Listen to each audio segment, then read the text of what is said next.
welcome to UMD Media. Your host Kasech Rayaweyti is here. UMD Media strives to contribute for evidence-based discourse and decision making. Today we will be talking about Waro on Tigray. Waro on Tigray is the topic we'll be dealing with at UMD Media. Please share and subscribe to our YouTube channel if you haven't done that, and share if you are following us on Facebook.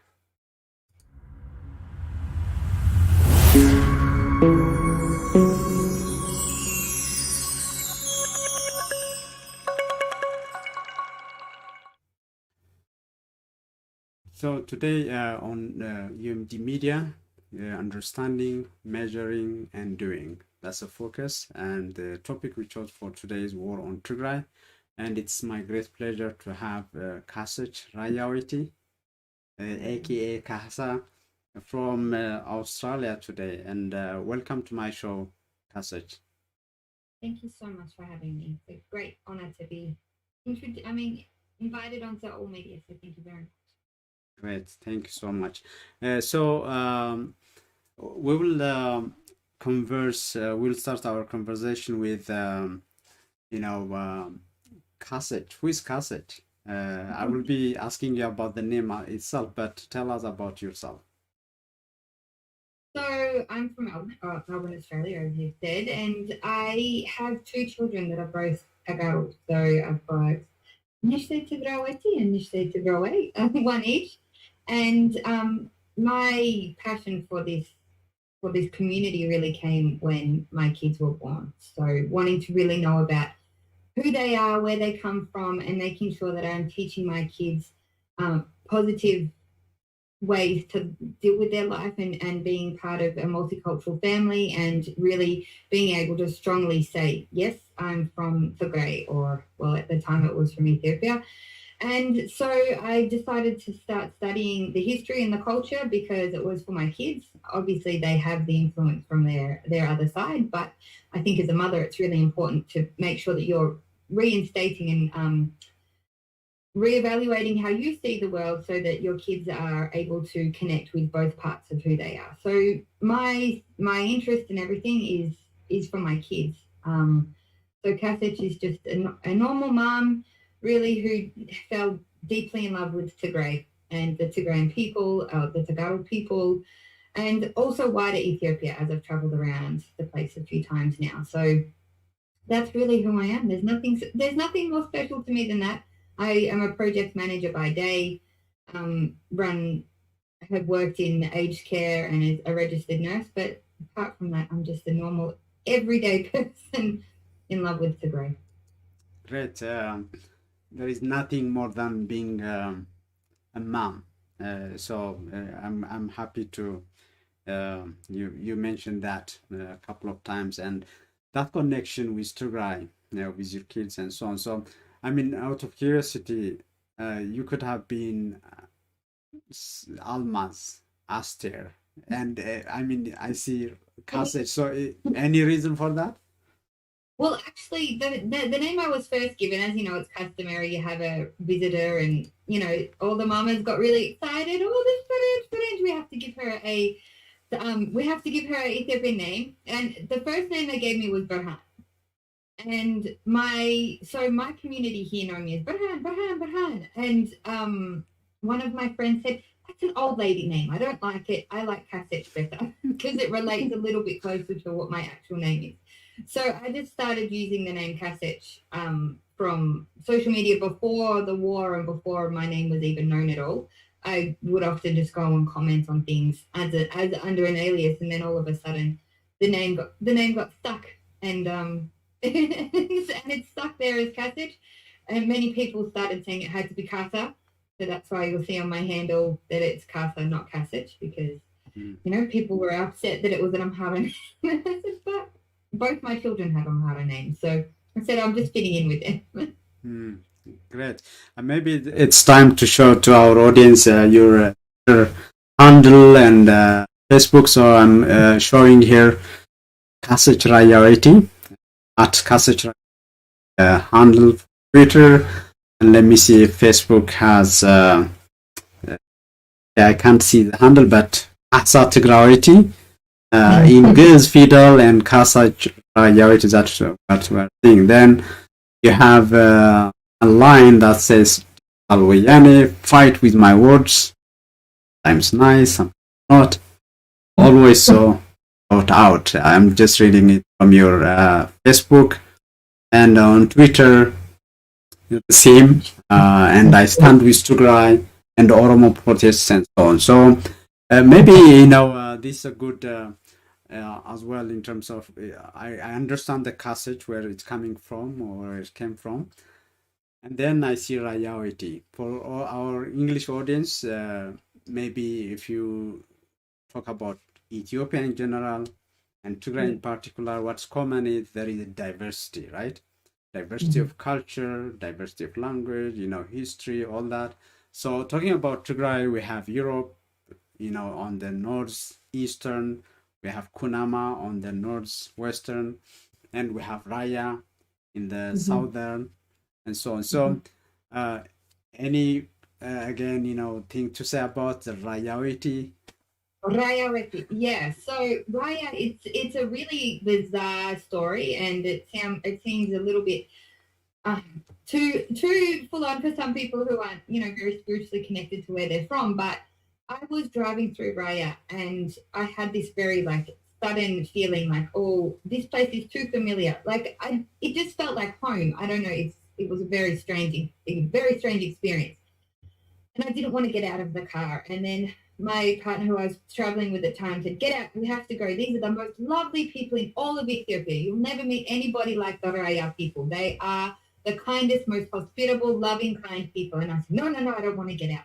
But, I was just being a bit stubborn. We'd just been to Lalibela, so of course you can imagine how overwhelming that place can be. And I got out and I said, "Oh, I'm not leaving now." And he said, "No, we've got to go. We've got a car. Let's go." And I said, "No, I don't want to leave." I was being very stubborn as a 20-year-old. And then the next day or the 2 days later, I heard this music.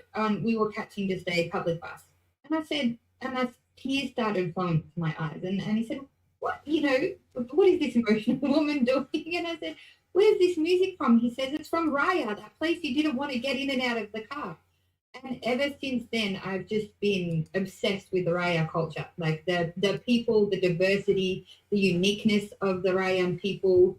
I've spent the last 5 months trying to actually dive into Raya history and trying to get, who's who and what's what, and I haven't been able to figure any of it out. So Raya, like I said, Raya was just, that's why I felt at home. I loved it. And Rayaweyti, well, being woman, and I just kind of mingled the two together. And like I said, the name had been there for a few months, or maybe even a year before the war had started and my handle, started to get followed. And I thought, oh, it's too late to change it now. So we've got Kasech Rayaweyti, but my love for Raya is just purely, it's just such a unique place, and the people are incredibly hospitable. One of my best friends, she's from Raya, and she shares her passion with me about how much she loves the place. So, and yeah, it's become part of my identity, I guess. Great, yeah. Yeah, that gives me, a very good background on, how you connect with the war on Tigray. And for those who know you, you are very active both on Facebook and Twitter. So maybe the question I would give is, you can, walk us through what was happening and what you saw coming before the war. And I will be following that up with when and how did you learn about the start of the war on November 4th? Well, so I had been following the politics. I have, like I said, I've got lots of friends in Ethiopia now as well, and so we were quite often discussing. I took interest in the politics of the whole country about the time of the 2016 Olympics. So when the Oromo runner Lilesta put his arms up and gave us the big protest symbol, it took my attention. I thought there's something a little bit more here that I need to pay attention to. I probably didn't pay as much attention as I could have. And if you follow my Twitter, you would have seen that I've actually said I'm really sorry to the Oromo community. I never paid much attention to it. But when Abby came in, I don't know if I can just read people well, or I could just. He didn't give me a good vibe, I guess, and I just followed it from then on and went. In my opinion, it was going to happen. It was not. He was talking about reforms with peace and love, and coming from a Western country where it's not peace and love that makes our countries work, it's good governance and legislation that makes our countries work, and having a system that is foolproof and that, is even and fair. That's what makes peace, that's what makes the peace and love in the country. So when Abiy came forward with his kind of, I don't know how to describe it, egotistical kind of views, it made me really pay attention to, okay, well, what's happening? Just prior to the Tigray election, I was paying a lot of attention as well when Hachalu Hundessa was assassinated, even throughout the time when engineer, I always say his name, I'm sorry, I can't say his name wrong. Semenyo. And when the army chief were assassinated, it for me, I knew it was coming. It was something that wasn't a shock. So on November 4, I wasn't shocked. I was shocked because it had started, but from the time of the election and just watching the down crumble and the way that Tigrayans were displayed in the media, the way people were ostracized, the way politicians in Oromia were getting arrested, the way the TPLF had retreated back to Mekelle, it all, to me, was a showing sign that Abiy was preparing something, or that he was very much wanting to use force rather than his peace and love that he'd already committed to making these changes to democracy. So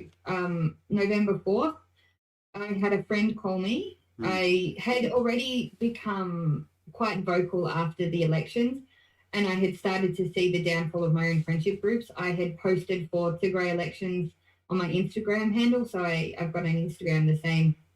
And Instagram's obviously for a lot more people, younger, youth-based, it's a youth-based community, and people from my age and younger who I had been really good friends with, told me to basically get effed. I don't want to speak to you anymore. You're a terrorist and all these kind of thing. And I went, well, I'm not going to I've never kept my mouth quiet for my love for Tigray, so I'll continue on. But November 4th came, and so I'd made a friend from America, and he just rang me and he said, it started. And I said, no, it can't have started. He goes, it started. And I was actually driving to church because I've converted to Orthodox for my kids and things. So I was actually heading off to church just for the day.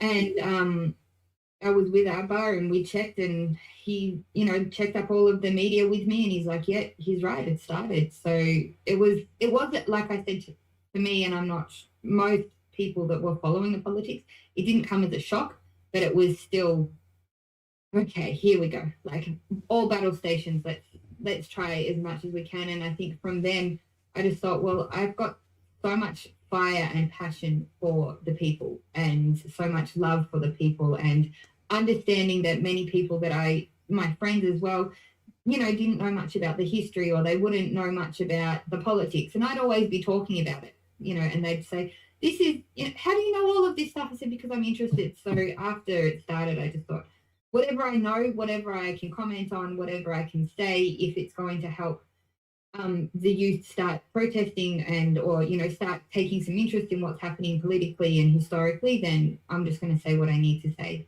And that's how it all started. So after the war, I did one quick explanation on the elections and how that had played out. And from then on, I guess I just every day just been trying to get out as much knowledge as I can. I'm not sure if it's always effective, and like I said, I fight with my words, not always clean.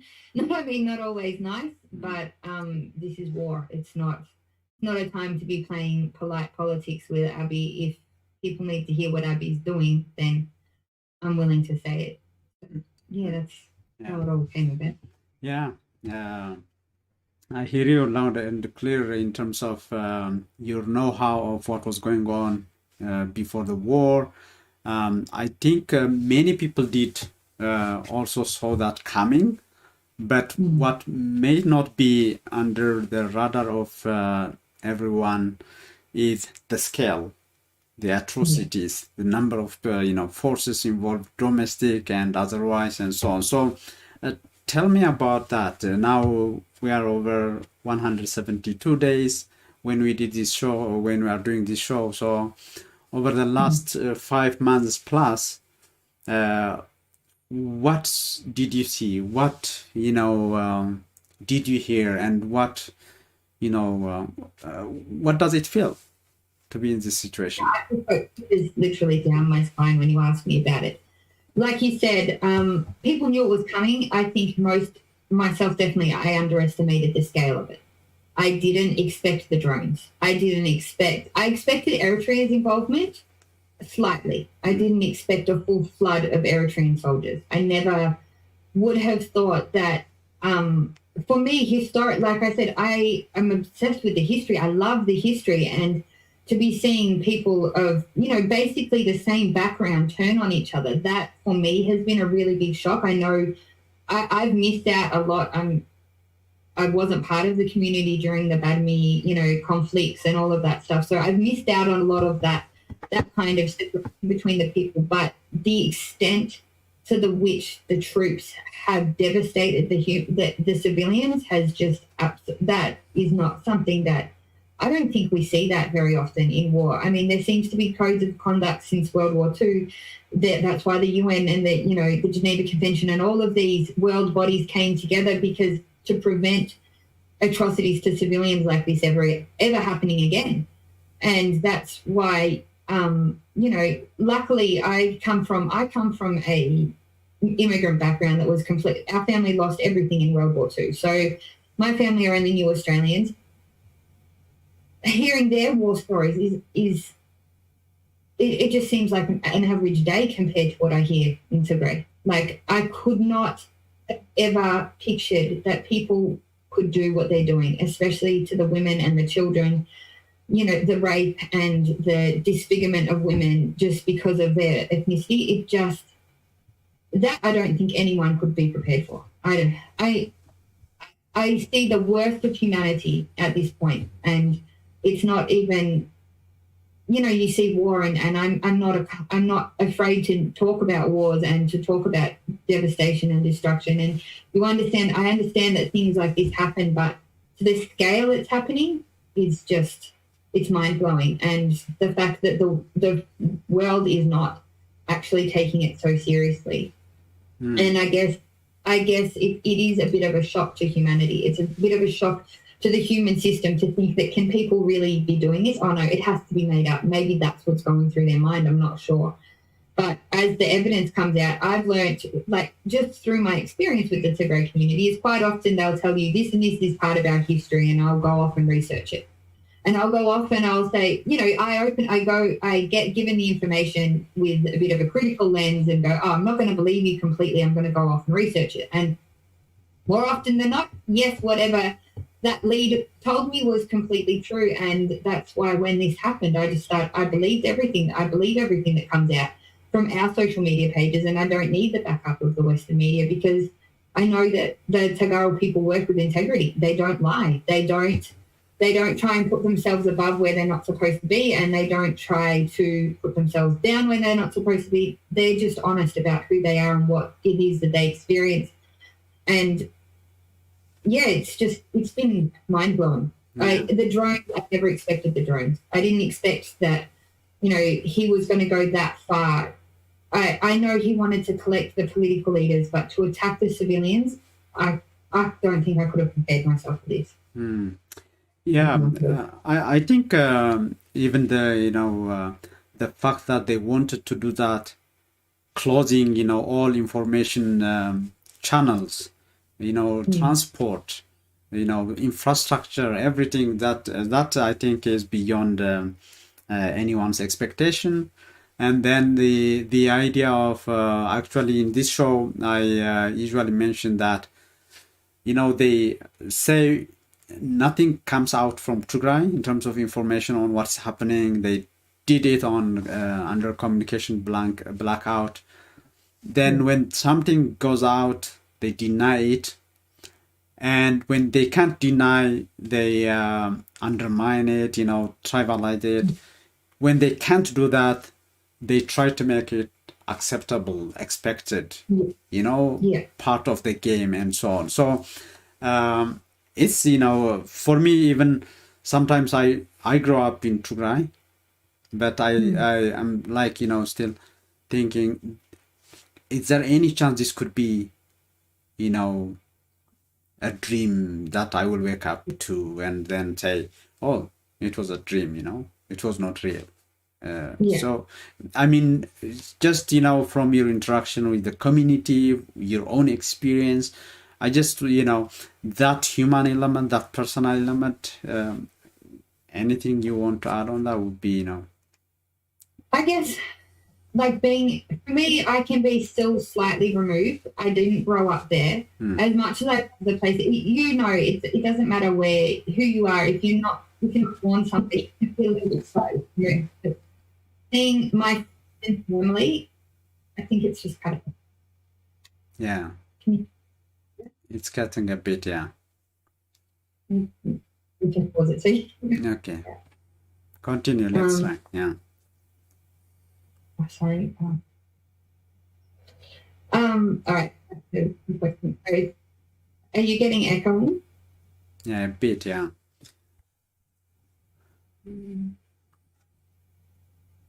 Let's see if it seems evened out. Okay. Knowing people from Tigray has made this just even more real.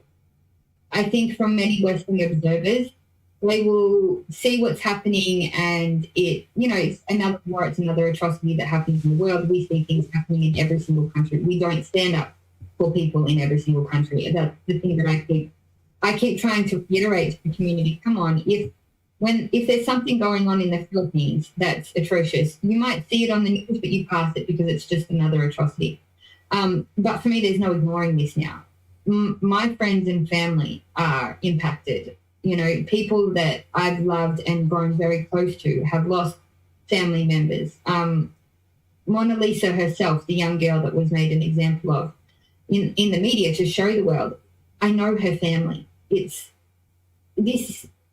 For me, this is my fight with you guys. And I quite often say, I'm here with you. I'm not here, as a Westerner that's just, oh, come in and I want to save it. No, I'm feeling your pain. I'm grieving with you. I'm hurting with you. And it's not, yes, humanity, I'll always stand for humanity, but knowing more and more stories, and obviously since my handle has become a bit bigger, people have inboxed me and I hear more and more people's pain and suffering. And so, like I said, I'm a little bit removed. I'm fully, completely in, but then at the same time, if a Westerner talks to me, that's all I talk about. I don't talk about anything else because you just can't believe how horrible this is. And I'm quite like you. I often wake up and think, it's been a dream.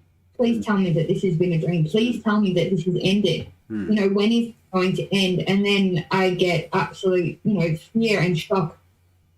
Even when it's ended, it hasn't ended for the people because so many of these people have to now grieve and go through everything. But the one thing that I've learned from the Tagaro people is that the war isn't a new thing. It's been going on. It's historically been part of, unfortunately, Tigray for a long time. Part of the whole world was like this, up until the end of World War II, I guess. And they said, if we have to abide by some kind of conventions of war from now on, civilians don't get hurt. If we have wars, we try to avoid it. Yeah. So that in some ways prepares the people for their resilience. And that's the thing that I love about the Tigrayan. Like if you talk about the Tigrayan spirit, quite often people talk about, what it is to be Tagaro. And that's one thing is, okay, the faith that the people have that, okay, life can continue on and we can rebuild is something that I hold on to very tightly and go, I know this is going to be extremely painful. The people have done it before and they will do it again. They will get through and they will build again. And for me, hopefully it's just, this is the final time. Like that's it. Borders are remade. The constitution is re-looked at. Independence can be given if the people decide on it. It's, for me, it's empowering them to make their decisions. And but I do get solace in the fact that I know they've been through this unfortunately before, but hopefully this is the final time. Like this is the final time that invaders will come and destroy them for their ethnicity. Just that's the hope of everyone, every sane human being. So maybe okay, the war started and we are in the 5th or 6th month. Unfortunately, still counting. We don't know how things will play out in the coming weeks and months. How do you evaluate, or how do you reflect on how the Tigrayan community, all over the globe, been reacting and responding? We can't say what's happening in Tigray. We are still in a relatively the same blackout, but talking about and seeing and participating in all these campaigns, how do you see that? I think it's been extremely cathartic for the people. I like you said, many diaspora were born there, or they've just moved. They still have a very deep-rooted connection. But what has been very humbling and kind of polarizing to what's going on in society at the moment, there's a lot of split and separation between people, especially in America, through their politics. And, for me, as an Australian, we don't really live like America, but we look at America and we see people are being polarized all over the place. There's no peace and love between humanity. There's no reconciliation. But what has been amazing, so on the backdrop to that is how the Tagaro community have united to really make noise and to make their voices heard. That has been very beautiful to watch. And I love being part of it. I love seeing it. But I think as the war continues on, some things have shifted, and some things, there might be some ways we need to move about things. I guess the thing is, there's no rules for how you can do this. There's no rules how to advocate. There's no guidelines. This is how you advocate and this is how you become more effective. And unfortunately, the war, as you mentioned, the way they try to change the information. So it's become an information war. And it's about getting the truth out the best we can, continually acting with integrity. The way I've seen the community act has been fantastic. But in the last few weeks, I see some things going a little more into, and it's natural. Everyone's hurting, everyone's angry.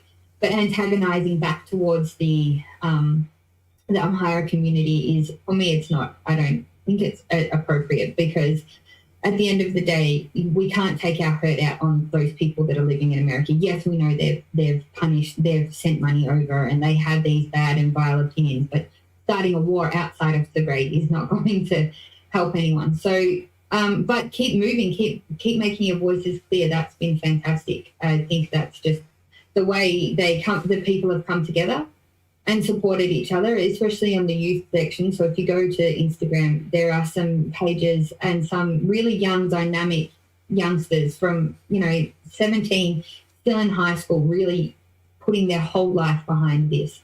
And it's shaping their careers. I mean, it's a silver lining outside of a horrible situation that many diaspora children are now starting to look at. Okay, that's Tigray, that's where we're from, that's who we are, and that's what it helps them connect with their parents as well.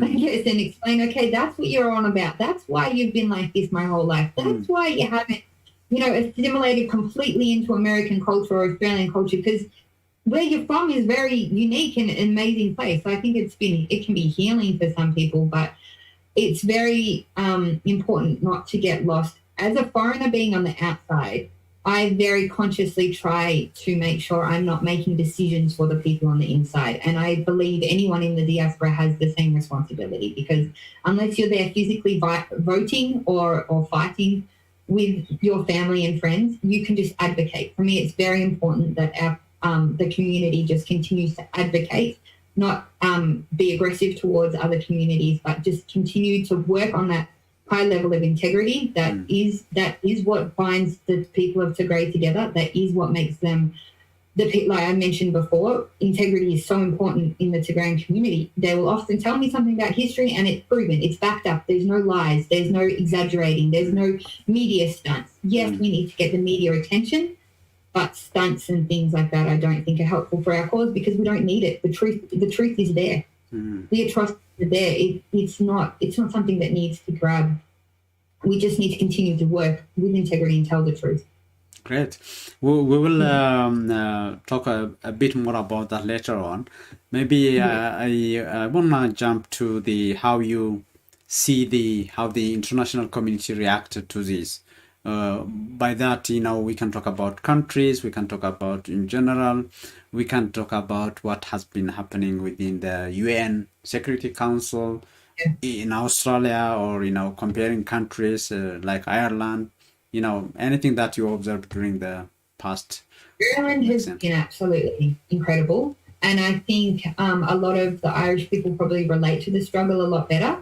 They only just really got, the Southern Islanders really only got their independence from North and from the UK not long ago. So they will relate to the atrocities. They will relate to this fight for a referendum and this fight for freedom. So I think for Ireland, it hits very close to home. I'm guessing Mick Wallace, who has been absolutely incredible, has had some kind of connection to the people, so he will understand. The rest of the countries, I think, the rest of the world, I think they find it very hard. This is a fast-paced world we live in Europe, Western countries. And they find it very hard to pause and reflect and see that Europe was a combination of ethnicities and nations forced into one, under kingdoms and things. And they've just gone through revolutions. So, the European revolutions are really only finished. And once that happened, they were able to start their nation states. And I think it's really difficult for the West to understand and dissect and look back at Africa and say, oh, hang on, these borders that we made during colonial times, because this all to me reflects back to that part in history, the Menelik history, splitting the people between Tigray and Eritrea. Like, all of this is a culmination of undoing that. And I think for the Western world, it's very difficult, especially Australians and Americans, to understand this idea of nation states and this idea that ethnicities do pit against each other, and that there is this kind of competition for history. Australia is a new country. America is a relatively new country, like with a civic identity. So I think the way they're reacting is really just based on their own knowledge. And I don't agree with it, because I think as politicians, especially world leaders, they should be able to see history a little bit more complex, like the complexities of history, and that should then help them see what's going on. It's not just a political fight. I've had Westerners comment to me, oh, well, wouldn't it just be better if they did all stay as one Ethiopia, or, put it all back together? And I've tried to dissect what they're saying from their lens, and I'm like, okay, it does make sense, because you don't understand that the formation of a nation state, or that, you could have multiple nations inside a country, it's not plausible to them. It just doesn't make sense, because it's not how they live. So I think the average Western person will just go, oh, this is just a fight between, what they will use the word tribes, because they've failed to actually look at the complexities of the area. In regards to and I take that down to politicians as well, members of the UN, members of the Security Council, they're still human at the end of the day. Like, we like to often think that the Western superpowers are superpowers, or, they're more godlike than just us average everyday people, but they are just average everyday people. And if they haven't got that bit of knowledge, from an outsider's perspective, I think they will take it as just a tribal conflict. But then you have to add on the layer of the human element and the atrocities that's absolutely happening. And unfortunately, again, in the Western world, it's an area of evidence. And, the more evidence that continues to come out, so the more people risk their families by bringing the stories forward, or videoing the atrocities and getting those videos to Addis and getting those videos out. That's what's going to move them. For me personally, I don't want to see another one. I don't want anybody to inbox me, and I don't want anybody to inbox my friends. I would like to see a much more organised and cohesive channel of moving that information out, so you and the diaspora, me and the diaspora, anyone doesn't have to be traumatized as well. I mean, that's secondary. It's causing post-traumatic stress. But getting that stuff through those people is vitally important. And in regards to the UN Security Council, I'm not an expert. Like I've said, I'm just a mum that takes an interest in politics and history. But again, taking the human element to the actual people that go and talk, and we can see that, what's her name, Linda, the American representative, has actually heard the story, so she's able to go through it. But diplomacy towards the Russian diplomats and the Chinese diplomats would be very, very, very helpful if the community can somehow manage to get some connections, because at the end of the day, they are humans as well. So they might see the atrocities, but nothing is like having that human connection and that human conversation with them and, explaining this is what is happening to our families. I think by connecting through on that human level, we will be able to see the Western world start, human level towards the politicians, the Western world will start to actually understand that this is more than just politics. This is more than just a political war or law enforcement, as Abiy wants them to believe. Yeah. Kasech, when you speak to the understanding aspect between, Ethiopians, the rest of Ethiopians, and Tagaro or Tigray, and the international community, Western countries and Tigray and so on, you speak to, what UMD media stands for. In the UMD media, the first word is understanding. I completely believe that if we were to understand each other, in any community, in Tigray and the rest of Ethiopia and so on, we can at least 50% of our problems would have gone. So I hear you clear and loud in terms of the effort of making people understand and so on. So maybe going from the Tigray community, the international community, now to the personal level, Kasech. So since the start of the war, I know, and many people know, you are very actively involved in, voicing for the people and so on. And you have also the advantage, like you said, there is an arm's length in a way. I know you have, family, friends, and so on. You are connected there. But then you have also the advantage of, seeing it from some distance, I would say. I don't want to, to make it bigger than it should be. But so how does your day play out, every day since the war? How does it look like for you?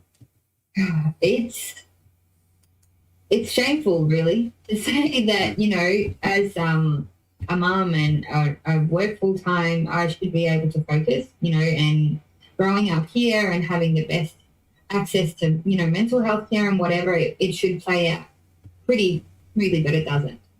I don't know, for most people, I don't go to sleep till 2:30, 3 o'clock. Quite often I'm reading, or I'm getting messages, or I'm seeing things, or I'm analyzing. My brain doesn't stop, like 24/7. I don't sleep. My partner is often just turn the phone off. I said, I can't. I have to connect the dots. I don't know if it's triggered some kind of mania. Like I need to understand more. I think we have this common connection, the two of us, between the media and your media and my actual ethics as a person. I have to understand more. So I'm constantly digging and deeping and, okay, how can we make this better? How can we change things? How can we get people to see our perspective? I don't work with a team of people as such. I just tweet and hope that, okay, if I put my thoughts out there, some people will pick it up and they will be able to, take it on. But from day to day, I'm not sleeping. When I wake up, I'm exhausted. And the first thing I do is check my phone. Has this stopped? Are they okay? And I go to work. I'm distracted. I've spoken to many people and they feel the same way. They can't concentrate at work. I'm blessed, the work that I have. I've got a lot of freedom in my days. So quite often I'm stuck there. And, I feel guilty. I have guilt weighing on my chest because for my employer, I'm not productive. I'm nowhere near as productive or focused as I could be. This is traumatizing. It's not knowing that this is going to end anytime soon, and just hoping every day that you hear a new, you see a new announcement. Zimsawayani comes up and Lilita comes up, and you're like, okay, finally. No, not yet. Oh, no, we're still there. Yep.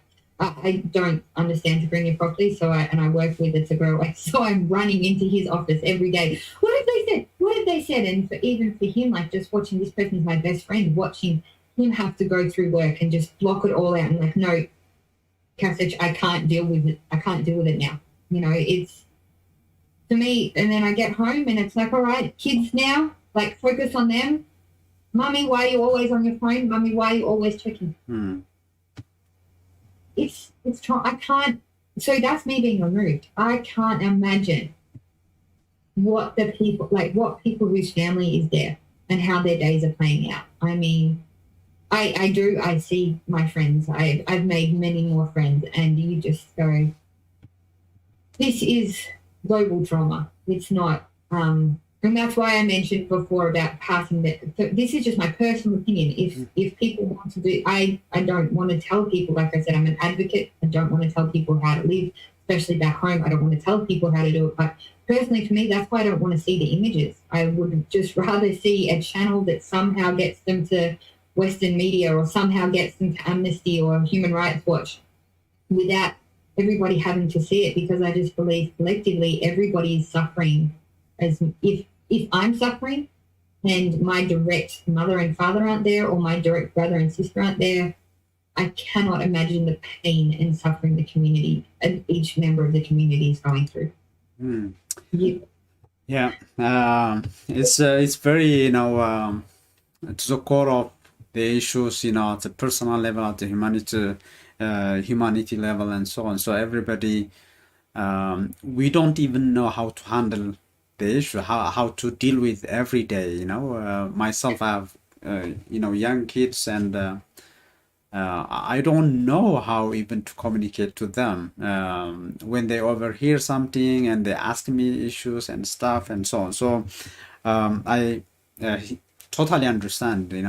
Talking about the understanding dimension, and from what you have been going through and your effort to dig into history, to check and verify, I like that, and I'm glad you found more often than not what you hear from your Tagaro friends and connections, family, you found it to be grounded.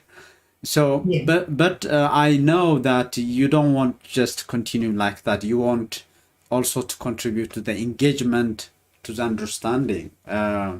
So I know I heard about that a bit in off record, but can you tell our audience what the plan is and how you see yourself contributing to this very critical, task of engagement and understanding? Like I said, I work full time, so it's going to be something part time, like everybody's just doing, like just pulling together as much as you can.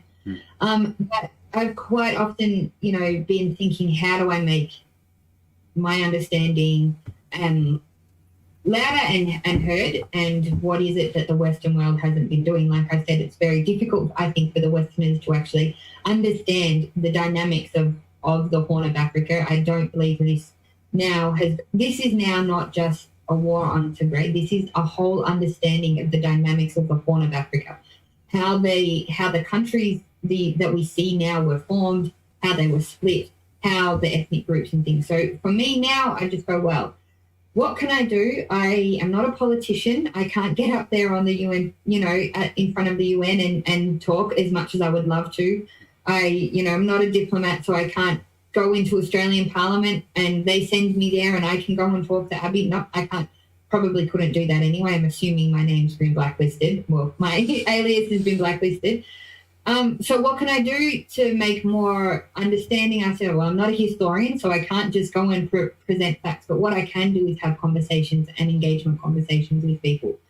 So I'm hoping in the next 1 to 2 weeks, I will start I've started up my YouTube channel. I was completely cut off from YouTube from Facebook for one day. It was only a 1-day ban. I know many other activists have been banned for a lot longer, but my lives have been cut off, and I felt like, well, no, that's pushing a little bit more. I want to start interviewing people, not just, yes, Tagaru, but like I said, I want people to have a deeper understanding of what's happening.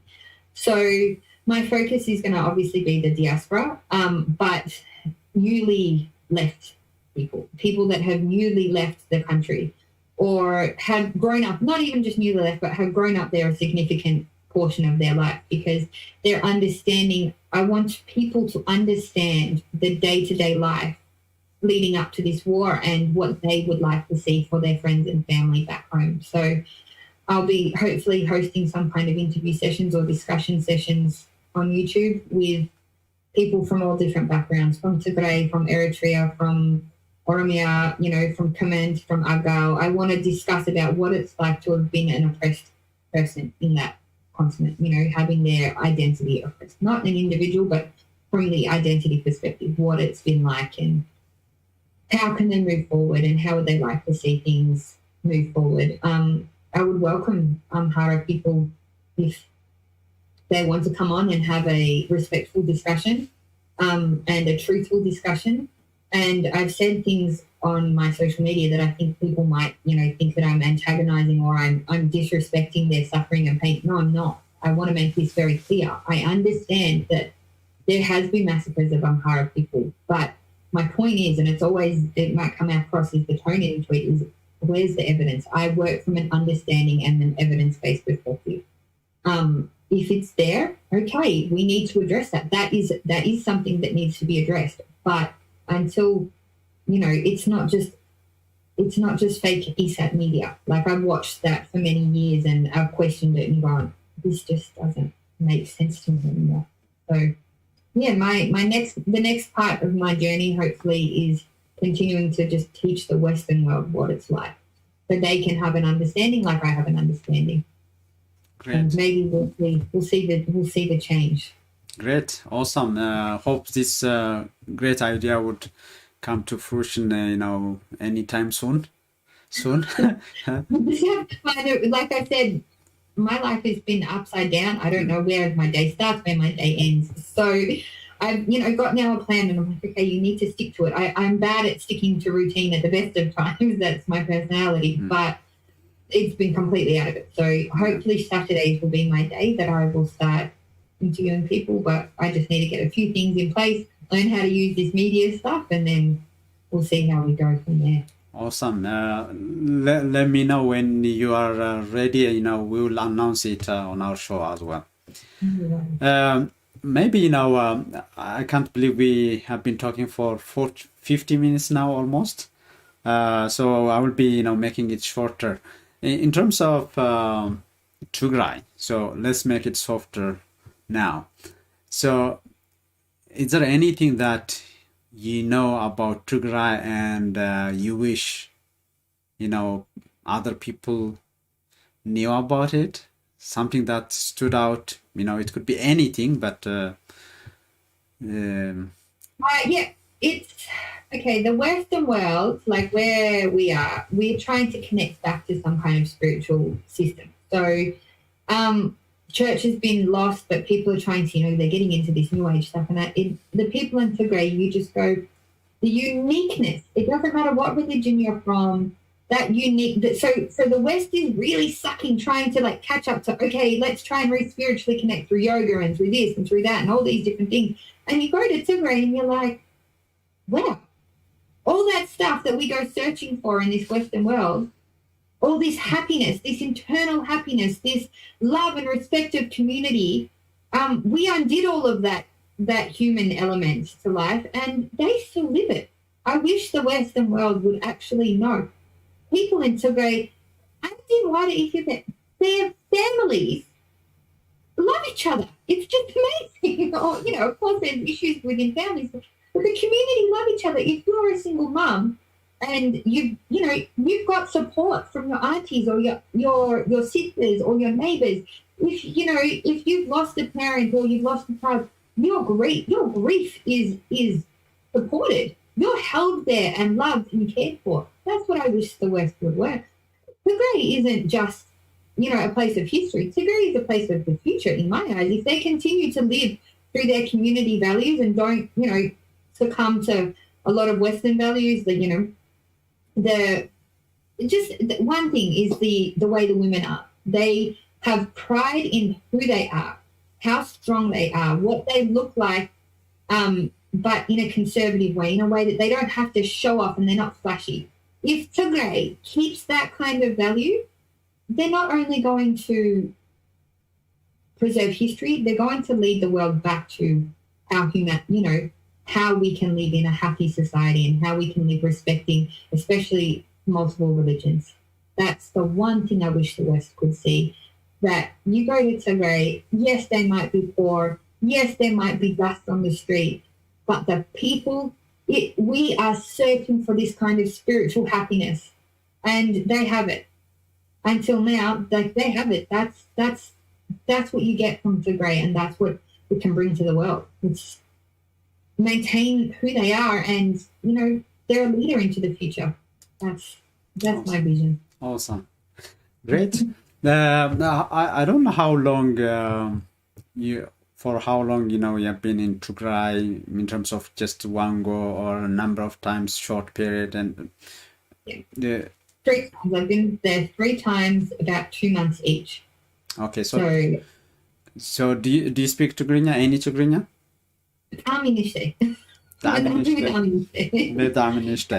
Okay, I think I asked you about that in when we were chatting. Do you know what the word Waro means? Is it like a female lion or like a warrior lion or something? Yeah. You see, you and me are almost the same, because I learned about that word. About Waro just during the wartime. Yes. So that's beautiful, and it's to represent women heroines and so on. But it's literally means female lion, and I learned actually last week. Hayat. Okay. Hayat is the male young lion, and okay. they use it to represent again a young hero and so on. So as my last question, maybe your Tigrinya may not be up to speaking in Tigrinya to the Tigray people, but you can speak to them in English. So what would you, if you have all ears in Tigray today, while these atrocities, crimes, gang rapes, weaponized rape, everything that we can't even list is going on, if they had a chance to hear you, what would Kasech speak to them here and now? I can say tiny bit in Tigrinya, but I repeat that it's okay. That's first, it will be okay, but in English, you will rebuild. You are people of this, I believe, out of this world. Because you continue to, connect your mind, body, and soul to who you are, who you are, you will rebuild. I know the pain and the suffering is there, but stay connected, stay with your family, stay with your community, and stay positive. That's what I love about Tagaro people, the positivity and the ability to continue on and to just keep going. The resilient spirit will get you through. It may seem like the darkest tunnel you've faced in your life, and it is the darkest tunnel that I've ever been into my entire life. But there will be a tiny bit of light, and if you continue to focus on that light, it will open up and you will have a future, and your children will be able to proudly come out on the street and say, Ana Rayaweyti, Ana Rayaweyti. It's going to be okay. You will rebuild. This has happened. It's happened before, and hopefully this is the last time. Great, beautiful. I'm, done with my questions. Anything else that I missed? You wish you say it and talk about that? I guess I just want to reinforce the element of integrity and keeping together that community spirit that makes up the Tagaro spirit.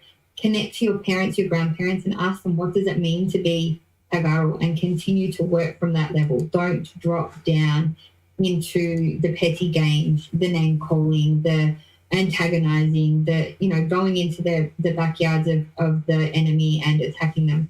Continue striving with integrity. Continue to connect to your values of what it is to be Tagaro. Community, kindness, love, fairness, understanding, respect. It's hard. I understand. It's taking all of our effort. We can be angry in private, but don't show the world. As many people have said, when they go low, we go high. Don't show the world that you're petty like our adversaries, because you're not. Tagaro are not that. Tagaro are very humble, loving, kind people. You're not out there trying to crown yourselves and become the next leaders of the world. I've never seen that in Tagaro people. Just continue to act with respect and integrity. And be proud of who you are on the inside. Be proud of who you are as a community, but be humble and maintain your resilience, and you'll get through just as much as the people in Tagaro. Great. Thank you so much, Kasech Rayaweyti, aka Kasa. It has been a pleasure to have you on my show today on UMD Media, understanding, measuring, and doing. That's what we strive for, and that's what we work for is evidence-based discourse and decision-making to prevail in Tigray and in Ethiopia and, around that area. So I'm sure we will reconnect again, hopefully after the war is over, and maybe talking about rehabilitation, rebuilding Tigray, and so on. I have one more request to the wider community. Sorry, if I can get it out Sure. there. Is being in an intellectual kind of space. Seeing there are so many intellects in the diaspora from all different backgrounds. Everybody is connected in this political strive for freedom. I would love to see the intellectual community binding together and forming a think tank between the Tagaro, even the Eritrean, the Oromo. How are we going to solve this problem from the outside? How are we going to bring more wider understanding? That would be my final wish to the diaspora. Sorry, I should have said that beforehand. No worries. Coming together. That's great. Actually, at UMD Media, we, the idea is for anyone with any political inclination from any corner to come and have a sober conversation. So I've been inviting, from all. Actually, today we had, it's postponed for tomorrow with Dr. Henok Gabisa. And I have been inviting the unionist, Ethiopians, to come over and discuss sober discussion. That's a criteria, because understanding can only come when you start conversing, right? Yeah, exactly. So once again, it's my pleasure actually to say that you are Waro in my definition. So keep going, and we will reconnect. Thank you so much. No problem. Thank you so much. Okay. It has been for those who are following us on YouTube and Facebook. Today's guest, my guest today was Kasech Rayaweyti, also called Kasa in Ge'ez, as you see it on the screen. And please share and subscribe to our YouTube channel. Share and like the Facebook and the YouTube. And today's host was Kasech Rayaweyti. See you next time. Thank you.